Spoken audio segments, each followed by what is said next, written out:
Saya itu pemuja Allah yang serius. Sama ya pemuja Allah, tapi kan kadang kurang alim. Saya ini pemuja Allah serius. Saya itu kalau ngaji, ya ngaji biasa belajar, itu sering nangis seneng. Misalnya saya baca tadi, Miftahul Jannah la ilaha illallah, luang kunci kok dikasihkan. Kita ini masuk neraka gak pantas, enggak bawa kuncinya kok masuk gitu. Harusnya kita ini masuk surga, kita kan pegang kunci surga, gak pegang kunci neraka. Maka aneh kalau kamu masuk neraka itu aneh. Coba kita pegang kunci surga apa kunci neraka?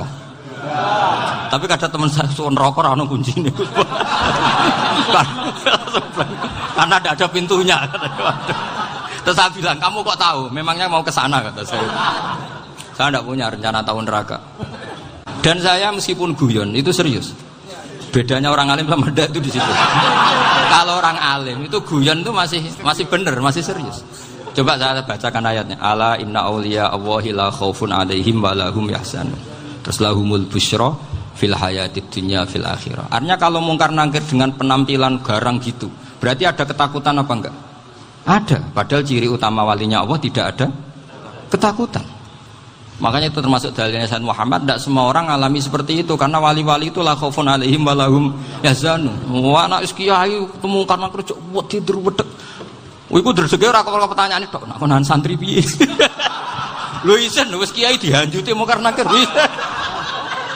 Malu gak kira-kira? Mesti pelengane konan santri piye? Nak jawabannya gampang karena pernah ngajar tauhid. Makanya Sayyidina Ali ini ceritanya ada di kitab Nurul Dholam. Sama lihat di kitab Nurul Dholam karangannya Syekh Nawawi Banten. Itu Sayyidina Ali itu ya, andekan orang biasa mungkin ya agak-agak hasud, tapi ini wali gak boleh kamu katakan. Dia itu mangkal sama Umar. Orang kok setiap orang pernah dibentak. Apa dia berani bentak mungkar nakir? Penasaran dia. Bagaimana kerengnya Umar itu berlanjut enggak gitu kira-kira. Akhirnya minta, ya Allah saya minta kasyaf. Ya karena yang minta Sayyidina Ali karena mau wajah dituruti sama kasyaf. Dilihat Sayyidina Umar pas meninggal itu. Jadi hasud itu ya kadang penting asal baik. Loh betul bahasa Kanjeng Nabi kadang la hasada illa fisnaten. Itu Nabi bahasakan ya hasad. Gus Verson saja yang nafsirkan ghobtoh itu kan gaya-gayanan sebagai ulama. Aslinya Nabi ngendikannya itu la hasada illa fisnaten. Ulama yang ganti itu namanya ghobtoh. Wong Nabi sendiri nyebut hasad kok kamu tafsiri ghobtoh. Ya hasad ya hasad. Udah enggak usah ditawil-tawil pokoknya gitu. Kalau sama nggak percaya nggak apa-apa. Kok gitu aja kok repot. Karena sama nggak percaya kemungkinannya dua. Satu nggak ngerti. Dua sama-sama alim. Kan dari awal kalau sama-sama alim kan laisa li alimin ayuqallida aliman akhor. Kita nggak perlu saling mengikuti. Ngapain hasud? Biasa aja. Akhirnya Sayyidina Ali kasar. Pas Umar bangun, setelah mati kan bangun, setelah meninggal bangun. Mungkar nakir datang dengan perang yang sangat garang. Itu digambarkan Sayyidina Ali matanya itu kal kidril ghali. Kayak apa? Kendil yang apa? Menganga. Wah, seru. Sayyidina Ali senang, paling takut ini Umar. Senangnya bukan main. Wah, ini mesti takut Umar. Biasa. Ternyata enggak, Umar malah bangkit. Woi, mungkar nakir ya. Kamu tahu menghadapi siapa? Itu betul. Kamu itu menghadapi temannya ahabbal khalqi ilallah. Yang diandalkan temannya bukan dia. Kamu tahu yang kamu hadapi, saya ini teman kekasihnya Allah. Jadi boleh kamu mengandalkan Mbak Virjon. Tapi nanti resikonya mungkar tanya, itu Virjon siapa? Wah itu masalah kan. Makanya syaratnya wali itu harus ma'rufun fis sama. Di langit sudah populer. Makanya dulu ada orang yang saking seninya Abdul Qadir ditanya apa saja jamnya Abdul Qadir Al-Jilani. Itu aman karena beliau populer. Makanya program kita harus populer dulu di langit. Nah, itu nanti kalau dicatut oleh santri-santri nggak apa-apa. Kalau nggak populer nanti dicatat itu siapa? Masalah ini. Umar itu yang dibanggakan itu, kamu tahu saya siapa? Ya enggak tahu. Saya ini temannya kekasihnya Allah. Temannya Muhammad. Iya Muhammad Rasul. Wah mikir waduh. Repot. Loh di dunia aja gitu kan temannya presiden, temannya panglima, apalagi ini temannya Sayyidul Awalin wal akhirin. Di dunia aja bilang temannya presiden, menteri, orang sudah takut, apalagi ini temannya Sayyidul Awalin. Yang mungkar nakir terus konfirmasi sama Allah, gimana ya Allah ini ngadepi. Sebetulnya yang diadalkan itu temannya, bukan dia. Wah, akhirnya sama Allah dibilang, ya Bu, ya sama seorang seperti itu Bu yang sopan. Terus semenjak itu mungkar nakir itu nggak selalu berpenampilan seperti itu, sangat. Jadi semoga itu konsisten sampai nanti. Jadi kamu kalau ingin nggak takut mungkar nakir, jadi wali dulu. Karena syaratnya tadi hanya wali sing la khaufun alaihim walahum yahzanun lahumul busyra fil hayatid dunya fil akhir. Jadi orang itu kalau ngaji itu harus khatam. Jangan semuanya kena pertanyaan. Dan kalau semuanya kena pertanyaan nanti repot. Kalau Nabi Muhammad ditanya waman Nabi juga. Nabimu siapa? Lu kan terus jadi aneh. Jadi makanya ngendikane Sayyid Muhammad semua ulama lah, enggak ada am kecuali ditaksis. Kecuali sifatnya Allah. Misalnya bikulli syai'in alim ya benar-benar bikulli syai'in. Tapi kalau am semuanya pasti ada taksis. Meskipun dalam muhawarah muhadasah biasa. Misalnya contoh gampang, istri kamu baru seneng kamu, Mas nak pengen apa-apa itu lapor aku, gak apa-apa Mas, mesti aku seneng gak sama lapor. Iku dia aku pengen wayo. Wah langsung jadi apa wae. Mesti apa wae maksudnya kecuali itu gitu. Padahal kalau ngomong, Mas sampean ingin apa saja tak dukung. Sampean bilang, kepengin iku wayo. Kira-kira disetujui apa enggak? Sama seperti kita kalau punya teman akrab, wes nang omahku gak apa-apa, anggap ya omahmu dewe. Terus mlebu-mlebu kamar.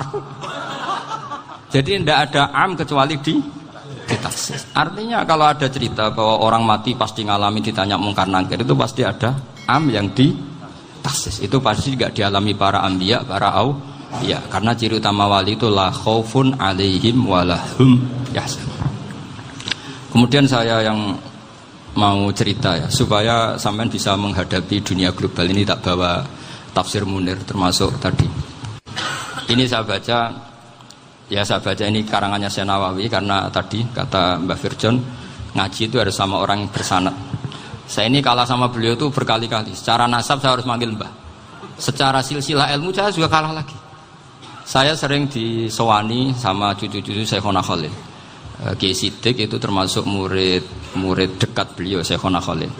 Kalau itu berarti kan Gus Wirjon, Ahmad, terus Mbah Siddiq. Mbah Siddiq ngaji Syekhona Khalil. Syekhona Khalil itu pernah ngaji langsung sama Sayyid Zaini Tahlan. Berarti beliau dari Sayyid Zaini Tahlan itu baru generasi kelima.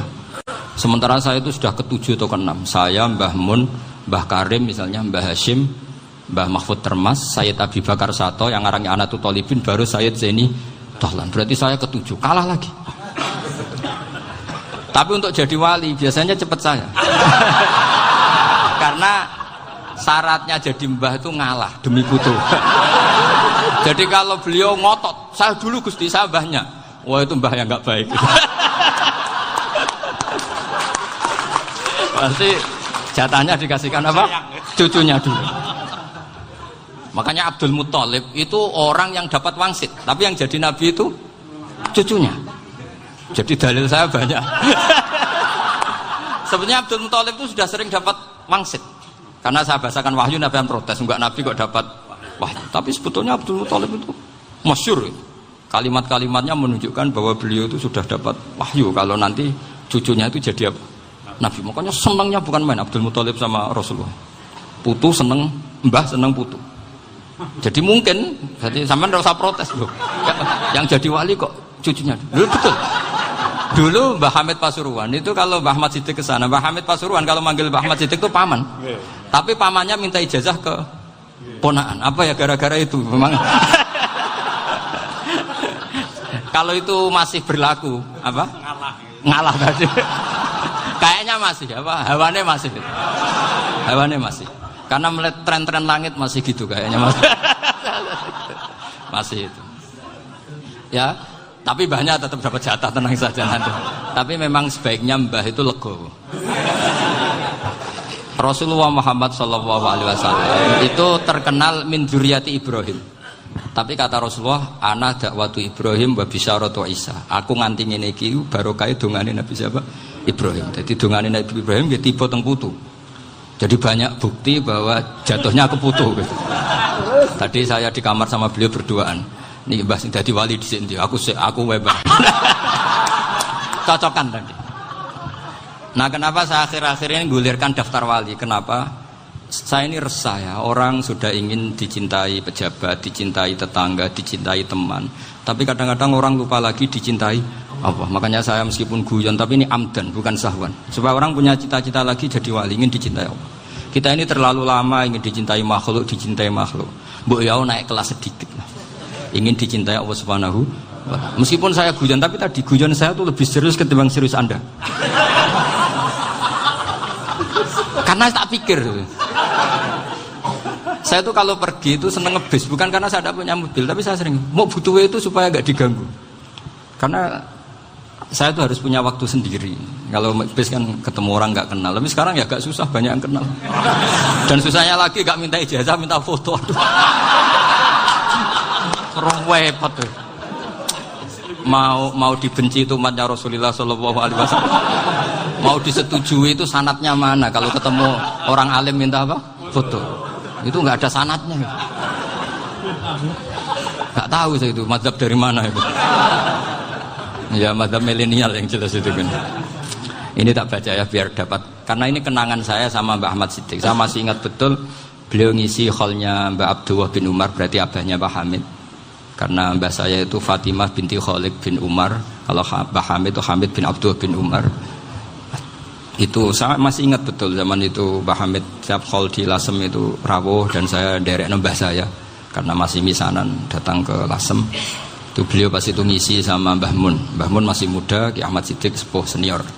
Itu beliau cerita bahwa dulu ketika Indonesia dijajah Jepang itu para kiai mimpi dibacakan ayat Khulifatir Rum fi adnal ardi wa hum min ba'di walabihim. Terus ada kiai yang tanya, takwilannya gimana? Ya nanti Jepang pulang bukan karena kita yang mengalahkan, tapi Jepang ada yang mengalahkan sendiri, meskipun tidak kita. Kayak dulu Faris tidak dikalahkan Islam, tapi dikalahkan Romawi, tapi yang senang umat Islam. Wa yauma idzi yafrahul mu'min. Itu luar biasa ulama-ulama kita. Delalah kejadiannya Indonesia seperti itu. Yaitu kita tidak mengalahkan Jepang, tapi Jepang pulang sendiri karena dikalahkan apa? Sekutu. Ya ini saya baca. Ini tidak usah dicek bacanya benar apa enggak. Sudah aman apa? Aman. Karena kalau saya salah itu ya sengaja. Artinya ya sengaja saja. Ya biasa maksudnya. Saya kemarin ngisi di Pondok Peloso, di Pondok Al Munawir Jogja. Salah itu ada dua. Ada salah yang memang benar-benar salah. Itu enggak apa-apa, bisa dimakfu. Karena mesti sangke wong goblok salah yang terus itu. Ada salah bawaan ilmu, itu repot tuh dadaninnya. Karena misalnya kita yang biasa belajar qiraah sab'ah wa yahsibuhu, mesti diulang lagi wa yahsabuhu. Karena qiraahnya Imam Asim itu hasibah yahsabu bi fathis sin. Sementara kita kalau ngaji kitab kulino yahsibu. Sehingga kita yang biasa belajar sab'ah itu kalau baca kitab itu kayak orang bingung. Kadang-kadang yang ngaji juga bingung. Gus Pak mau cok bulan pilih. Ya tepat-tepatan. Ada yang mengatakan Gus Pak bingung. Ada yang mengatakan Gus Ba alim alama, ya tepat-tepatan nasib tadi. Karena memang ya sab'ah memang seperti itu. Misalnya kufuan itu Imam Asim baca kufuan. Tapi beliau punya murid namanya Syu'bah. Itu kalau baca kuf'an. Makanya kita itu, ini kan khataman Quran ya. Jadi saya menyinggung sedikit tentang qiraah sab'ah. Tadi beliau juga sudah tak kasih kitab saya Hifdzuna Liyadal Mushaf. Sama tak ajari latihan sab'ah. Memang angel ya. Makanya yang nggak bisa itu wong pinter. Sudah tahu angel ya nggak usah diteruskan kan. Orang menghindari barang angel itu pinter apa goblok? Pinter. Berarti wong goblok pinter. Saya tuh makanya sama orang goblok tuh respect. Jadi orang alim tuh angel apa gampang? Angel. Menghindari barang angel pinter apa goblok? Loh, orang menghindari barang angel pinter apa goblok? Pinter. Berarti wong goblok pinter. Jadi saya sama orang-orang goblok itu respect. Sudah tahu jadi orang alim angel ya barang angel ya harus dihindari. Makanya saya ini insya Allah umatnya Nabi yang termasuk yang terbaik. Amin. Karena mencintai umatnya Nabi termasuk yang goblok. Itu tidak gampang itu. Karena tadi sudah tahu ya. Seperti itu loh orang naik Panjat Pinang itu yang naik karena ingin hadiah. Yang nonton sudah tahu wah licin kok dinaikin mau keplodok ya. Tapi orang sepakat yang nonton juga pinter karena sudah tahu ribet kok Tuku ning pasar rak kena lha opo menek. Sama juga gitu. Ngalim tafsir angel, ngalim fikih angel. Nek karek ngaji ngrekam kan gampang. Itu pintar apa goblok? Pintar. Iya. Makanya kula niku mbok burohno ngono tok. Saya tadi dinasihati Mbak Firjon, muga-muga hati saya selamat. Saya itu meskipun kata orang banyak, muhibbin saya banyak, tapi saya insya Allah tidak riya. Saya itu pakai kitab namanya Tasbidul Fuad, itu karangannya Sayyid Abdul Haddad. Ketika beliau punya muhibbin banyak ditanya, bagaimana ya Habib Anda menjaga hati Anda? Jamnya Sayyid Abdul Haddad itu unik. Innama azzamu Allah. Mereka itu sebenarnya menghormati Allah, cuma butuh sarana, dan itu saya. Jadi saya tahu sampean semua itu mencintai Quran, mencintai sunnah Rasul, mencintai hadis-hadis Rasul. Cuma sampean kan karena nggak paham, terus manfaatkan saya. Jadi sebenarnya saya ini korban. Korban. Jadi saya mau riak gimana? Korban kok mau. Bangganya di mana tuh? Coba sampean misalnya ngaji tafsir, belajar sendiri kan susah. Terkibnya susah, maknanya susah, bahkan beli kitabnya kadang tidak kuat. Loh, untuk jadi alim tafsir itu kan harus beli kitab. Loh, saya sering belajar kitab itu jutaan. Tafsir Tobari, saya pernah beli kitab Fakhrur Razi itu berapa coba? 27 jilid. Karangannya Fakhrur, belum karangannya ulama modern, Imam Sya'rawi. Itu berapa jilid? Itu jutaan. Saya kemarin juga dihadiahi kitab Pak Quraish Shihab namanya Faidul Bari fi Syarhil Bukhari. Pak Quraish Shihab yang terkenal. Dia sering diskusi sama saya. Saya ngasih hadiah beliau ngasih hadiah saya. Oh itu harganya nggak kuat. Tidak kuat kadang di Indonesia nggak ada coba. Dan sama orang hebat menghindari kesulitan itu. Nah, kesulitan itu sebab ngaji ikut, kalau nggak paham dirukok rekamannya sudah gitu. Pinter mana sampean sama saya? Pinter sampean kan? Bikin sosis susah, beli aja kok repot kan. Makanya nggak boleh orang bilang, wah aku goblok reso tafsir aku wong pinter. Makanya nanti kalau saya ketemu Nabi tidak termasuk orang yang mentahkir orang Islam. Kafa bil mari isman ayah kira akhahul muslim. Jadi cukup orang itu dosa kalau menyepelekan orang Islam. Termasuk darani sampean goblok itu dosa. Caranya nggak darani goblok ya tadi di logika tadi. Alim itu angel. Ngendari angel itu pinter. Berarti wong bodoh. Pinter ya sudah gitu. Tapi tetap bodoh. Tapi ini satu cara untuk saya respect gitu. Coba orang yang ngaji tafsir saya banyak, mungkin ribuan.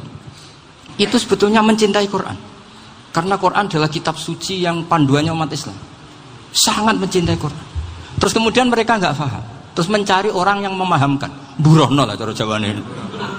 Terus keren saya itu di mana coba? Lah terus mereka kurang ajarnya gini, kalau paham itu ya alhamdulillah paham. Kowe nak ngaji Gus bae ngono tok. Tapi nek ora paham, ora nyalano akale. Mari Gus Bahan nerangno cepet mulane gak paham.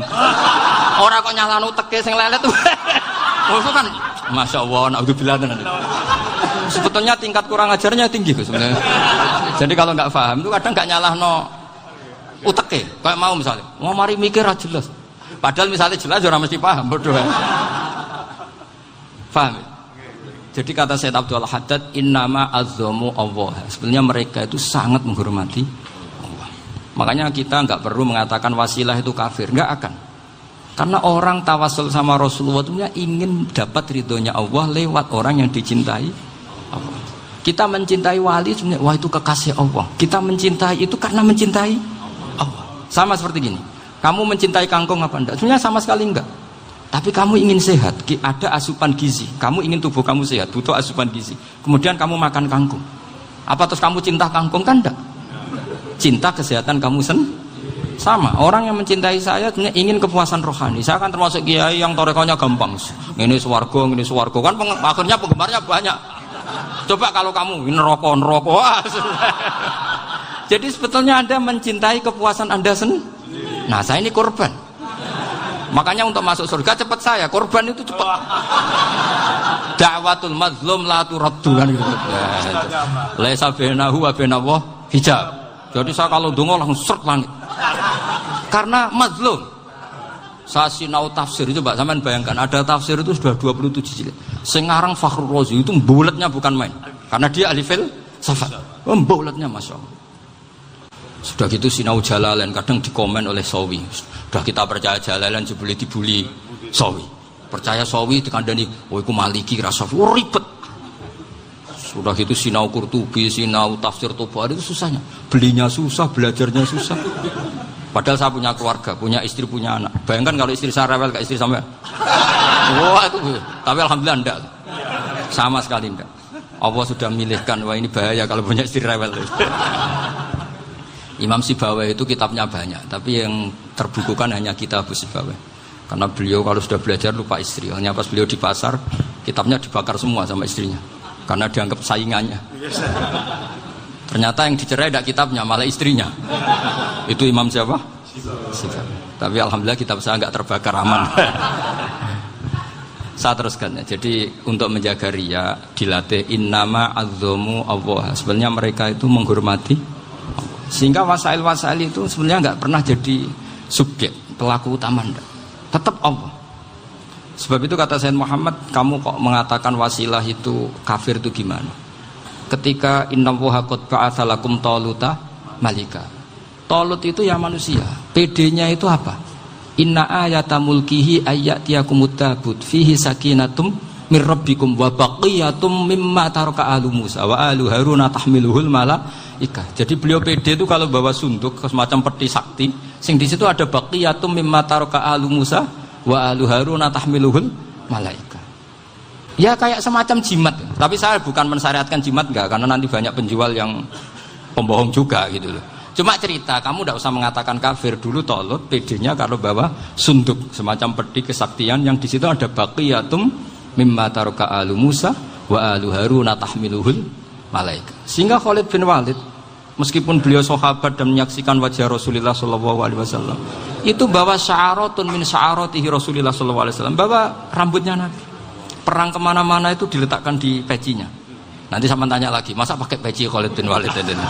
Wah panjang, sampai itu repot.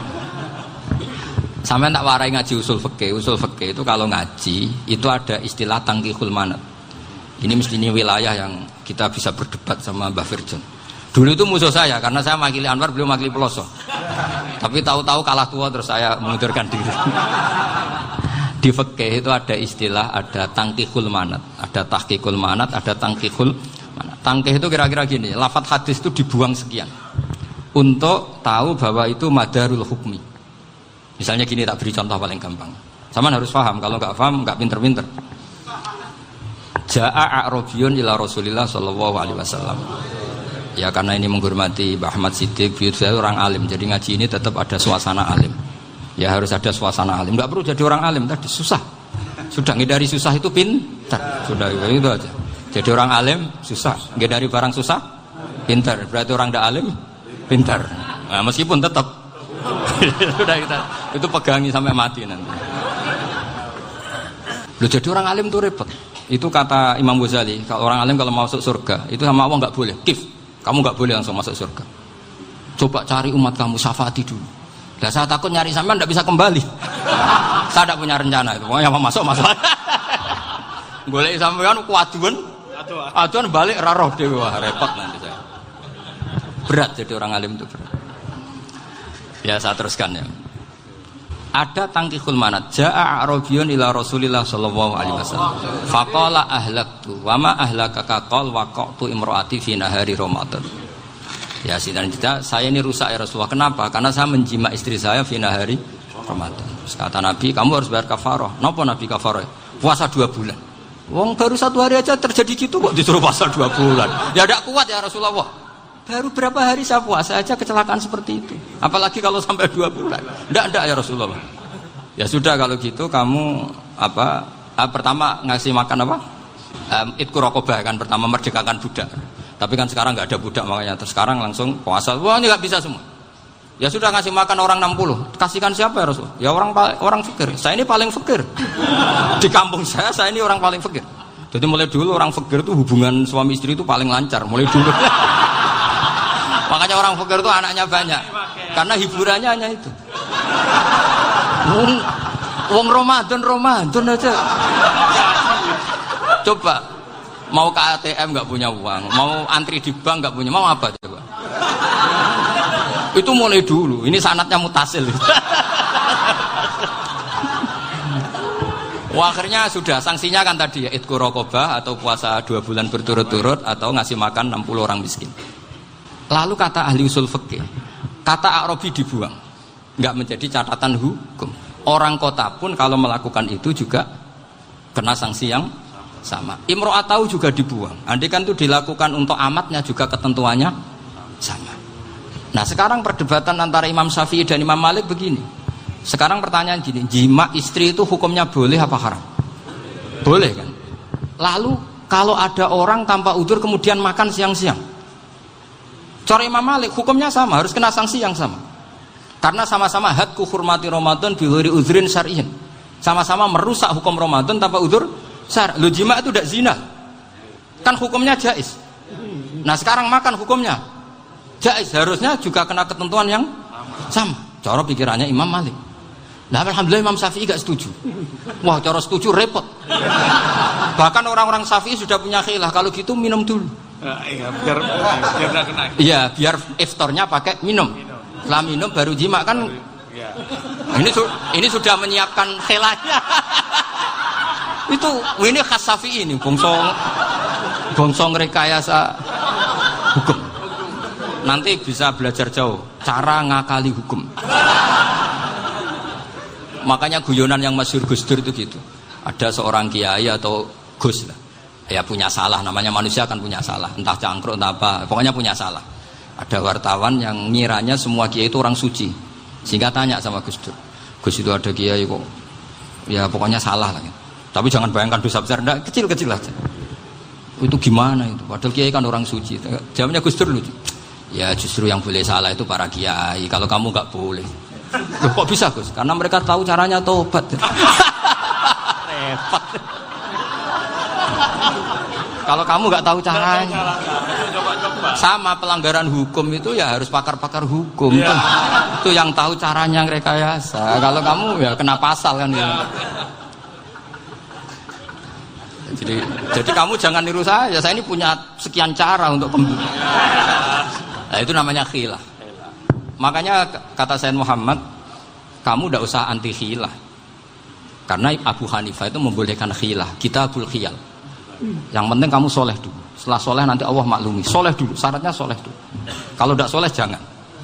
Contohnya gini, ada orang mau puasa lemes sekali, mau makan, gampang. Kalau langsung makan kan kayak hadku hormati Ramadan biwari udrin syar'iyyin. Aku langsung mau jembera sowan Mbah Firjon. Sudah status saya apa? Musafir. Nah, sudah berangkat aja sampai Tuban makan. Nanti kalau nggak jadi ya nggak apa-apa sudah. Kan mulai pergi sudah musafir. Saya tidak tahu nanti malaikat tertarik gebuki nggak tahu. Tapi itu ada khilafnya. Asal soleh. Karena kata Sayyid Muhammad dan semua kitab mengatakan itu. Kalau sama nggak tahu ya kebablasan. Nabi Ayub, yang nabi yang terkenal Gudiken itu siapa? Ayub ya. Nah, itu yang Israiliyatnya kan seru lah. Gudiken dikukur bek kreweng itu terlalu lah kalau itu. Untuk kreweng konti ning Arab ora ono kreweng itu sudah masalah itu. Singkat cerita, Nabi Ayub ketika diasingkan kaumnya itu kan nggak punya sumber makanan. Lah orang lelaki itu mulai dulu egois. Istrinya Nabi Ayub itu cantik sekali. Udah cantik, rambutnya bagus. Makanya kamu nggak usah tanya kenapa istrinya kayak banyak yang cantik. Ya nah warasatul anbiya, nggak boleh gitu. Kalau nggak cantik ya warasatul anbiya dari segi balak. Istrinya Nabi itu semuanya cantik. Nggak usah tanya sebabnya apa, pokoknya gitu, semuanya cantik. Singkat cerita, beberapa kali istrinya Nabi Ayub itu kerja demi bisa nafkahi Nabi siapa? Suatu saat itu tidak ada pekerjaan yang cukup untuk beli roti. Satu-satunya peluang dapat rezeki itu putrinya raja itu rambutnya berondoli. Terus ada sayembara siapa yang rambutnya bagus mau dibeli. Sampai rambutnya istrinya Nabi Ayub itu dijual. Nabi Ayub tersinggung karena itu mengurangi kecantikan. Jadi lelaki mulai dulu gitu. Udah nggak urun kalau istrinya nggak cantik itu komplain. Itu khasnya lelaki. Jadi kalau kamu gitu ada sanadnya juga, tenang saja ya. Komplain ya pegawaian itu. Saking mangkelnya Nabi Ayub terus ngendikan la adriban naki mi'ata sautin. Kamu akan saya pukuli dengan mi'ata sautin atau dengan 100 cambukan. Atau mi'ata dikhtin atau mi'ata apalah sesuai konteks zaman itu. Engko namanya pecut tuku konti kok ribet lagi. Singkat cerita, akhirnya ketahuan bahwa istrinya menjual itu demi Nabi Ayub. Allah nggak ridho kalau kekasihnya yaitu istrinya Nabi Ayub wis perjuangan kayak gitu malah kena hukuman. Tapi Allah juga nggak ingin kekasihnya yang bernama Ayub melanggar sumpah. Padahal beliau sudah sumpah, wallahi demi Allah nanti tak pukul dengan 100 kali. 100 kali dengan lidi lah misalnya, contoh yang gampang tuh lidi. Akhirnya sama Allah dikasih satu solusi. Wa khud biyadika dikhsan fadrib bihi wala tahnas. Ya sudah, lidi itu ikat jumlahnya 100. Terus pukul sekali saja. Anggap saja sudah 100. Iku pangeran sing wari ngakali ngono iku pangeran. Tapi syaratnya soleh. Syaratnya soleh. Jadi kalau kamu anti khilaf berarti anti ajarannya Allah di ayat itu. Wa khud biyadika dikhsan fadrib bihi wala tahnas. Itu dulu ada, ini cerita di Ithaf, ini cerita terakhir, ini sudah, sama jangan nama sudah. Terus pengumuman tadi, yang nggak pernah sepuh ngutang saya itu haram tadi. Karena tadi saya punya kewajiban di rumah yang bisa menggugurkan ya kewajiban yang lebih besar. Lebih besar itu ya tadi, bisa pernah guru, pernah sepuh, yang jelas nggak umur. Umur sampean menangkap itu, tua serepot itu. Ada raja itu ganteng kaya, senengannya nikah perawan cantik. Itu semua kampung mesti kenal. Mungkin digilir atau gimana pokoknya. Suatu saat ada pemuda suka sama perempuan yang di kampungnya, cantik sekali. Kemudian pemuda ini ternyata pekerja di kerajaan itu. Tiap hari ditanya, oh itu yang di kamu yang cantik siapa? Mau saya nikahin gini. Wah bahaya ini saingannya raja. Jadi yang dibidik pemuda tadi itu saingannya. Si raja ini orang yang namanya raja kan gengsinya tinggi. Kaifatang kihuha wa qad ra'aitu qad qabbalaha rajulun. Kok mbok nikah piye? Saya tuh pernah melihat dicium lelaki. Wah, gak mau. Gak gelem wis kadung ditambung lan waqat qabbalaha rajulun. Saya pernah melihat sendiri qabbalaha rajulun, dicium oleh lelaki. Wah, sudah gak minat raja langsung gak keren. Suatu saat pemuda tadi nikahi perempuan itu. Rajanya marah-marah, kamu lelaki gak punya harga diri gini. Gak punya selera, gak punya harga diri, sudah pernah dicium orang kok tetap dinikah. Bilang ke raja, ta'rif manir rajul, lelaki itu siapa? Abuha. Kamu tahu lelaki itu siapa? Sopo? Abuha. Bapaknya. Saya kan hanya bilang rajulun. Pernah dicium lelaki. Lah pikirannya raja itu lelaki ya kue-kue ngene iki. Tapi butuhe canom mau raja ben gak sida itu aja tuh. Baru kayak digulirkan gitu waqat qabbalah rajulun. Wah nggak mau. Setelah itu suatu saat pegawainya tadi nikahi perempuan. Kamu nggak punya harga diri gini. Kamu tahu manir rajul apa abuha? Wah nak ngono aku gak apa-apa. Lah monggo sakniki wis bojo kula. Ora trimo wis diambung wis macam-macam. Lah itu namanya khilah. Apa? Khilah. Kalau di Balawa disebut tauriyah atau apalah. Tapi saya tidak ngajari sampean seperti itu. Sudah pinter sebelum saya ajarin. Bangsa ngakali kan sudah pinter. Saya kira demikian. Assalamualaikum.